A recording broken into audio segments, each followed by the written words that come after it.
over 50 cases a day on average during that time. So it's a wonderful improvement, and I want to say thank you to everybody. As we proceed through May and through June, there will be an easing of restrictions, and that's something all of us can look forward to. And so I suspect that by the end of June, life will feel much more normal than what it does now. And even during May, life will feel much more normal than it is now. And without wanting to be the bearer of bad news, can I say that whilst National Cabinet is considering easing all the restrictions, easing some restrictions from Friday in terms of the national guidelines, I doubt very much that New South Wales will be in a position to implement anything before Mother's Day, and I just wanted to make that clear. But having said that, please know that 2 adults and children can visit any mother at any one time. And a mother can accept multiple visits a day so long as there's not too many people for each visit. So that is a huge step forward from what would have happened a month ago. So to all the mothers out there, please know that you'll be able to accept those visitors. Everyone will be careful, and I think all of us will be able to enjoy Mother's Day much more so than had it happened a month ago. But I just want to manage expectations and say, even if National Cabinet does suggest easing of restrictions, which New South Wales will consider very carefully, they won't be able to be made in time for Mother's Day. So the existing arrangements will be there. But as I said, it's still good news for all our mothers out there, because we'll be able to visit them, 2 adults and children at any one time. And of course, that can happen multiple times a day, so long as everybody is careful. And I know many families are looking forward to that opportunity.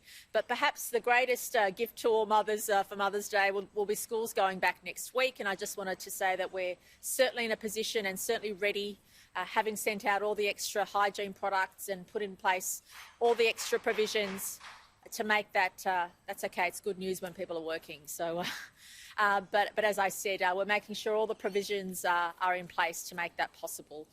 And I know many families are looking forward to that from next week onwards. I also wanted to thank all of our employees at Service New South Wales, and I'm pleased to have Minister Dominello here with me this morning. 2 million people have downloaded the Customer or Service New South Wales app, and we also know that people are getting lots of good information from that app about how to deal with COVID, but also how to conduct more and more of our activities online. And our customer service centres have also taken in over 1.5 million calls from many of you with basic questions, and it's been interesting for us to make an assessment of what those questions are, to make sure that when we're providing public information to all of you, that we're able to incorporate the type of questions we're getting from the community as a basis for what all of you out there might be wanting to know from us. But can I encourage everybody to download the Service New South Wales app? It's got great information, plus gives you ability to download or to do online a number of transactions, several transactions which you would have had to have gone into person for at a Service New South Wales centre, you can now do online, and please make use of that app. Can I also obviously encourage everybody to download the COVID Safe app? Very important. This is the national app which allows us, or allows the federal government to immediately notify direct contacts of a known case. And that contact tracing, as we call it, that detective work that goes down to identifying contacts of people who've got the virus, will be absolutely vital as we ease restrictions, because it will be so important to contact contacts of someone who's got the virus as soon as possible, and that app is very useful for that. And in fact, easing restrictions, those decisions about easing restrictions will be made all the more easier if we know that a certain proportion of the public has downloaded that COVID Safe app. So that's extremely important.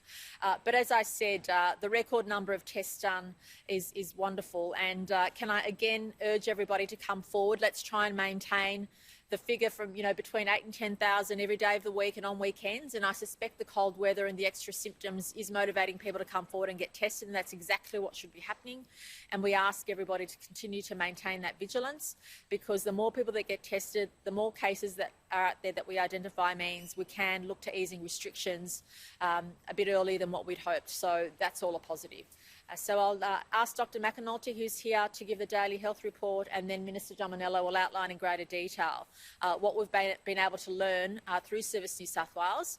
And can I commend him and his team, who are in the process of employing the extra 1,000 people. A number of them have already been employed, but an extra 1,000 people to serve our citizens during this time, to make sure there's timely information 24 hours a day, 7 days a week, and to make sure people have access to everything they can during this time.